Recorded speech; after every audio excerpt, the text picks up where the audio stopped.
Untuk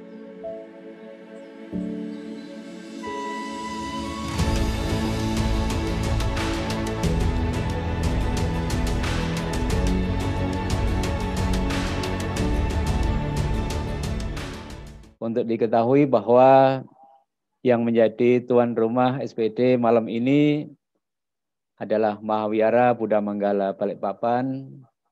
Maka perkenalkan nama saya sebagai moderator, Mariono Apamadodewo, yang akan memandu jalannya Dhammadesana dan tanya jawab pada malam hari ini. Adapun sebagai narasumber pada malam ini adalah Yang Mulia Bante Sri Subapanyo Mahatera dengan topik kehadiran Buddha sebab kebahagiaan. Kepada Yang Mulia Bante Sri Subapanyo sebagai narasumber, dipersilahkan Bante. Terima kasih Romo Mariono Apamadodewo yang telah mengantarkan pertemuan kita malam hari ini. Begitu terlebih dahulu mari kita menghormat kepada Guru Agung Sang Buddha Gautama dengan beranjali merangkapkan kedua tangan. Namo tassa bhagavato arahato sama sambuddhassa. Namo tassa bhagavato arahato sama sambuddhassa. Namo tassa bhagavato arahato sama sambuddhassa. Suko buddhanang upado suko sadama desana suka sanggasa samagi samaganang taput suko ti. Nah, malam hari ini Bapak dan Ibu saudara-saudara, tema yang kita ambil kehadiran Buddha sebab kebahagiaan. Nah, tema ini menarik. Menariknya karena yang pertama, ini terkait dengan kita bersama-sama menyongsong Hari Trisuci Waisak. Nah, biasanya setiap kita merayakan Hari Trisuci Waisak, yang terpikir dalam diri kita kehadiran atau dapat dikatakan kelahiran Siddhartha Gautama calon Buddha dan Pertapa Gautama mencapai pencerahan spiritual sempurna dan juga mangkatnya Guru Agung Sang Buddha Gautama. Jadi Waisak kita akan memperingati 3 peristiwa, yaitu Trisuci, 3 peristiwa suci. Karena itulah sering dikatakan Trisuci Waisak itu juga sebagai saat kehadiran Buddha. Kehadiran Buddha yang dalam permaknaan kita sehari-hari, apa yang bisa kita ambil? Apakah Bapak, Ibu, dan saudara-saudara telah menghadirkan Buddha di dalam kehidupan kita sehari-hari? Jadi setiap saat kita menghadirkan Buddha. Karena kita tahu bahwa kehadiran Buddha adalah sebab kebahagiaan. Jadi kalau kita ingin hidupnya bahagia, bukankah kita harus menghadirkan Buddha dalam keseharian hidup kita sehari-hari? Nah, kalau kita datang di wihara, sudah tentu Bapak Ibu sekalian, kita ya datang tidak masalah. Nah, tidak masalah itu atau di ruang-ruang tertentu itu Buddha hadir di sana dengan simbol arca Buddha atau Buddha rupa. Itu juga menggambarkan kehadiran Buddha untuk saat ini di tempat-tempat yang khusus di wihara. Maka ketika kita hadir di wihara, karena Buddha sudah hadir di sana, tidak masalah atau di ruang-ruang tertentu, maka ketika kita melihat, memandang, beranjali, menghormat, bernamaskara kepada Guru Agung Sang Buddha Gautama, maka apa yang timbul dalam diri kita? Ada perasaan nyaman, ada perasaan tenang, ada perasaan bahagia. Karena sesungguhnya kehadiran Buddha secara objek berupa Buddha rupang yang kita hormat, yang kita puja, sebagaimana Guru Agung hadir di sana, itu telah kita masukkan ke dalam batin dan sanubari kita, sehingga kita berbahagia. Karena itulah hadirnya Buddha rupang di wihara-wihara itu juga membawa kebahagiaan bagi umatnya. Namun tidak semuanya tentunya. Kalau seseorang ini hanya melihat rupang biasa saja, atau kita mengingat Sang Buddha biasa saja, tidak benar-benar melihat dengan keyakinan, melihat dengan pengetahuan, melihat dengan kebijaksanaan, apakah muncul kebahagiaan di dalam diri kita ketika kita melihat Buddha rupang? Barangkali sama seperti orang-orang yang datang di wihara yang bukan umat Buddha, malah menganggap itu sebagai objek untuk selfie, berfoto. Hanya itu saja. Tetapi sebagai umat Buddha, rasanya tidak demikian.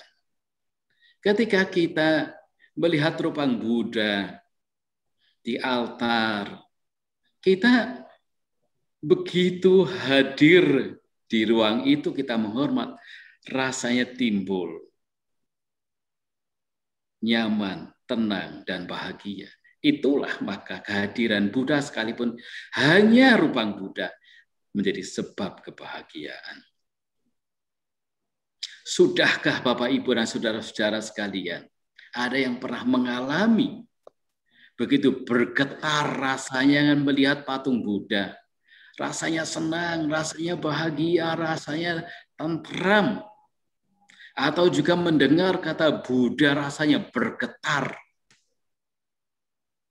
Ada sesuatu yang lain, yang berbeda ketika mendengar kata Buddha. Karena sungguhnya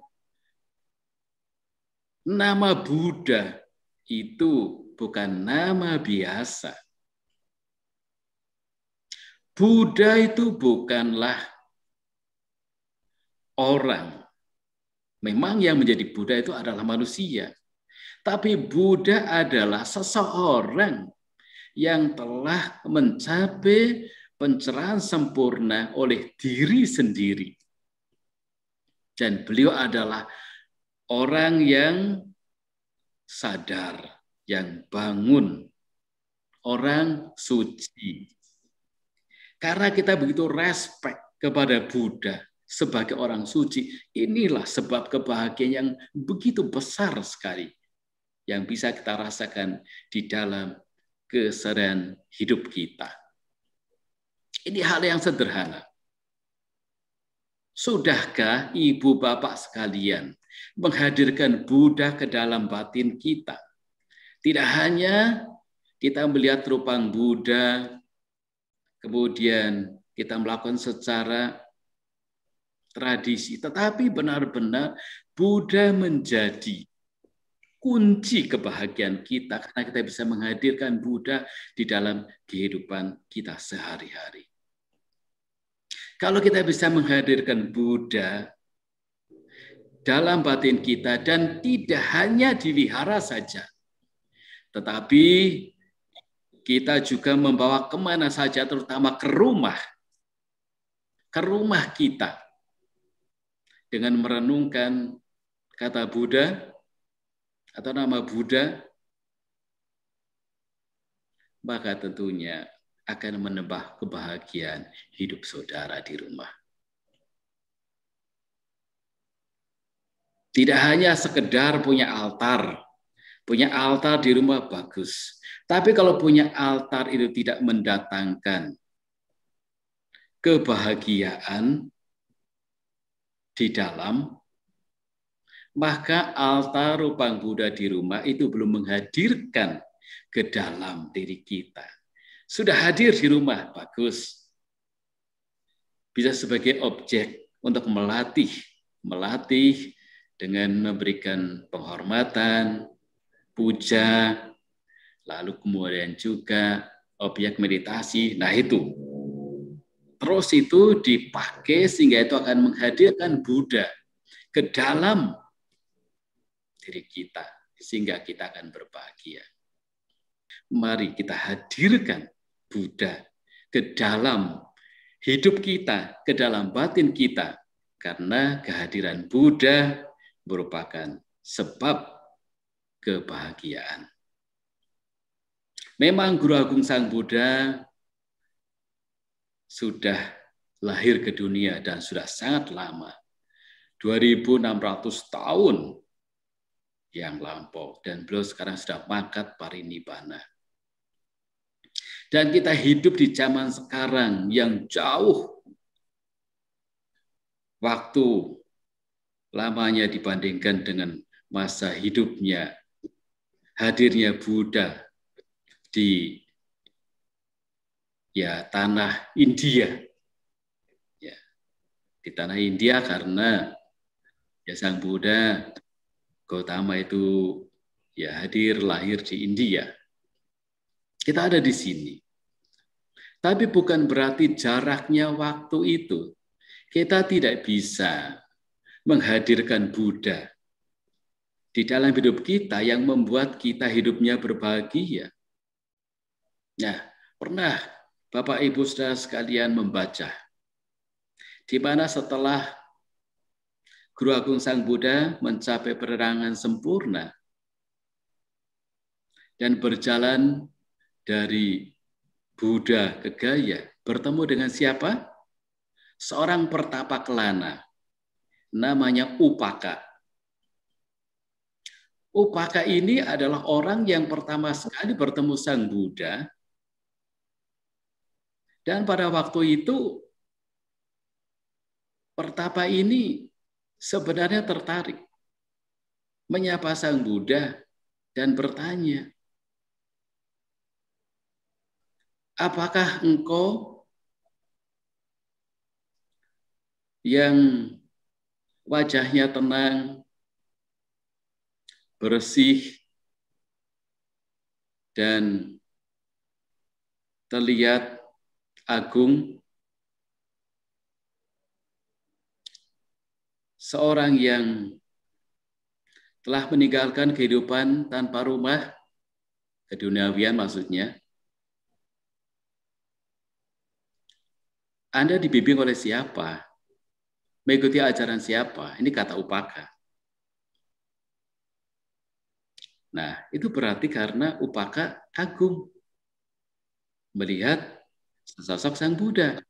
Lalu Sang Buddha mengatakan, wahai Upaka, saya telah mengetahui semuanya. Saya telah meninggalkan semuanya, nafsu keinginan, telah memotong. Dan saya, kata Sang Buddha, telah mencapai penerangan sempurna dengan usaha sendiri. Saya telah mencapai padamnya nafsu, mencapai nibbana. Saya guru para dewa dan manusia. Jadi, apakah, kata Sang Buddha, apakah ya patut kalau ada guru yang sebanding dengan saya tidak ada guru. Karena saya gurunya para guru, yaitu guru para dewa dan manusia, kata Sang Buddha. Yang telah mencapai pengetahuan, kesempurnaan, kebijaksanaan yang tertinggi. Nah, lalu Upaka bertanya, kalau demikian, Pertapa Gotama, engkau adalah seorang penakluk. Kalau itu kata-katamu benar. Lalu Sang Buddha mengatakan, Upaka, ya, saya, kata Sang Buddha, adalah seorang penakluk segala kejahatan. Saya telah terbebas dari kekotoran batin. Nah, itu. Karena itulah saya disebut sebagai penakluk. Penakluk dari segala kejahatan dan penakluk dari kekotoran batin. Ini kata-kata Sang Buddha yang tentunya menunjukkan bahwa Sang Buddha dengan terus terang menunjukkan siapa dirinya. Tetapi apa? Upaka nggak tertarik, Bapak Ibu sekalian. Dengan mengatakan, oh kalau begitu ya sudah, Upaka pergi. Nah ini, kisah ini terjadi sebelum Sang Buddha Gotama bertemu 5 pertapa. Jadi orang yang pertama sekali ketemu dengan Guru Agung Sang Buddha ini bukan berarti jaminan, ya, beruntung. Dan banyak ya dalam kisah-kisah bahwa ya sudah sering datang di wihara bertemu Sang Buddha, tapi ternyata ya belum mencapai tingkat kesucian juga. Ada seorang pemuda. Pemuda ini ya sering datang di wihara mendengarkan khotbah Sang Buddha. Dia duduknya di paling belakang. Nah, orang-orang duduk di depan, mereka datang bersujud kepada Sang Buddha. Ya, ada yang bertanya, ada yang menghormat, ada yang hanya mendengarkan dhamma. Kemudian dikisahkan mereka satu persatu yang setelah mendengarkan dhamma dari Guru Agung Sang Buddha, mereka mencapai tingkat kesucian. Tetapi pemuda ini belum. Nah, pemuda ini menyadari bahwa dirinya belum ada kualitas batin, belum ada kemajuan. Lalu kemudian bertanya kepada Sang Buddha setelah mendekat dan menghormat. Bante, mereka semua yang datang kepada Bante yang Maha Suci telah satu persatu mencapai tingkat kesucian.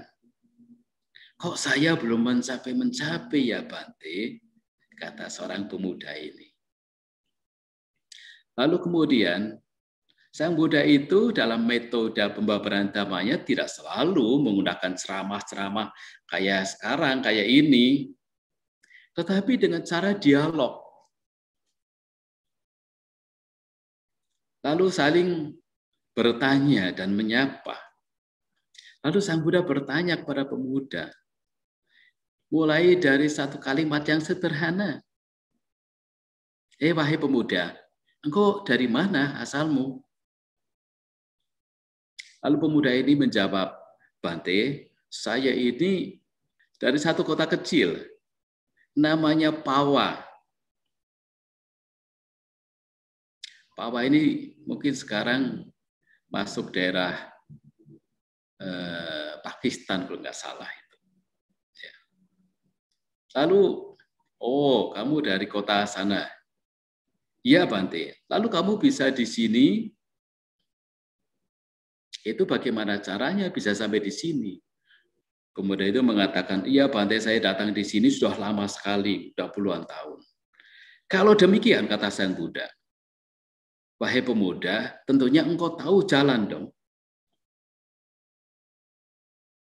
Dari kota Sawati ini, untuk kembali ke kota asalmu di sana di Pawa, kota kecil itu. Pemuda mengatakan, sudah tentu tahu Bante, karena saya berasal dari sana. Nah, Sang Buddha kemudian menanyakan kembali dan menjelaskan.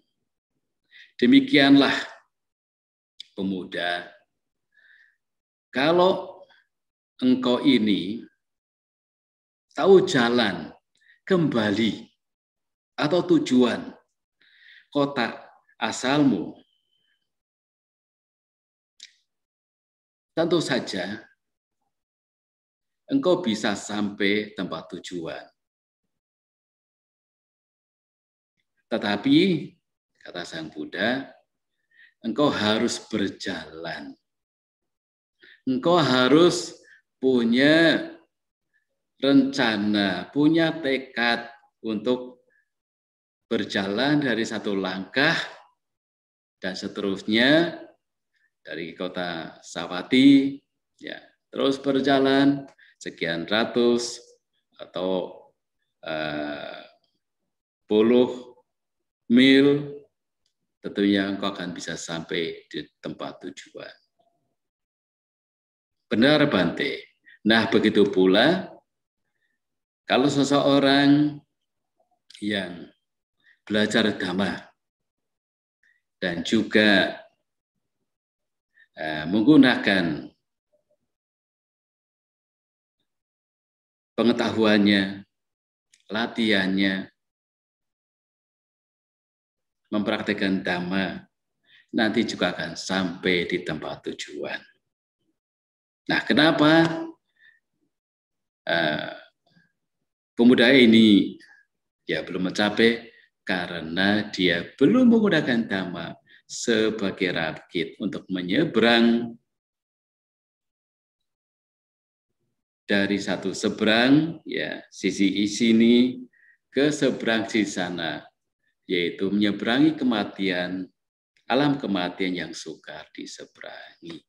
Nah ini, Bapak dan Ibu saudara-saudara sekalian, jadi sekalipun zaman Sang Buddha pun, ya banyak orang-orang yang belum mencapai tingkat kesucian karena mereka tidak benar-benar menggunakan Dhamma sebagai menyeberangi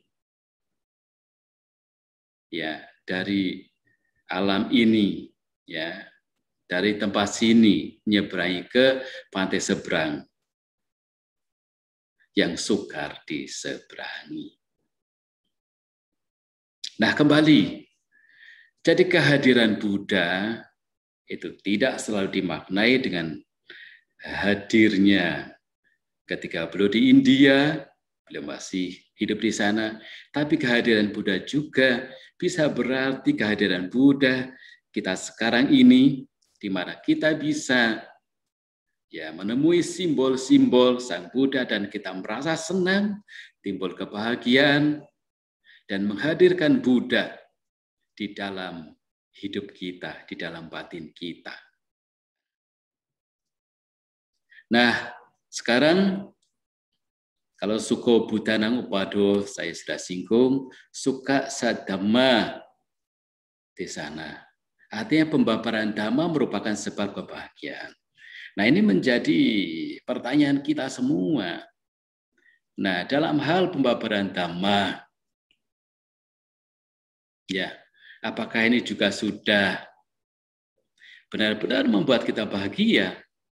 Kalau ibu, bapak, dan saudara sekalian ketika datang di wihara, ketika mengikuti pembabaran Dhamma seperti ini, nah, apakah benar-benar dapat memunculkan kebahagiaan? Karena sesungguhnya pembabaran Dhamma itu merupakan sebab kebahagiaan juga. Nah, Dhamma yang sempurna dibabarkan oleh Sang Bhagawa yang maha suci, yang maha sempurna. Nah, Dhamma ini sesungguhnya ya tidak bersela oleh waktu, ya dapat diselami, dimasukkan ke dalam batin oleh siapa saja yang bijaksana. Nah, karena hadirnya sama Sang Buddha, maka hadirnya Dhamma, pembabaran Dhamma. Nah, inilah yang sebenarnya pembabaran Dhamma menjadi sebab kebahagiaan karena kita sampai saat ini masih bisa belajar dan mendengarkan Dhamma. Ya. Mari kita meningkatkan keyakinan kita dengan menghadirkan Buddha dalam kehidupan kita, baik di rumah, baik di sekolah, baik di masyarakat, tidak selalu hanya di wihara. Sehingga kalau Buddha selalu menyertai kita, yang tentunya kita sendiri yang harus menghadirkan Buddha di dalam hidup kita, akan menjadi sebab kebahagiaan bagi hidup kita sendiri. Keyakinan kepada Buddha harus kita tumbuhkan setiap saat. Karena sungguhnya meyakini Buddha, meyakini sesuatu yang amat berharga yang dikatakan permata Buddha. Demikian juga permata Dhamma, demikian juga permata Sangha. Sudah tentu, ya ada Buddha, Dhamma, dan Sangha, sehingga kita menjadi orang yang tidak hanya kaya raya sebagai pewaris Dhamma, tapi kita menjadi orang yang mulia hidupnya. Terima kasih. Ini saja barangkali yang dapat saya sampaikan. Semoga kita semua berbahagia sampai sata Bhavantu Sukhitata.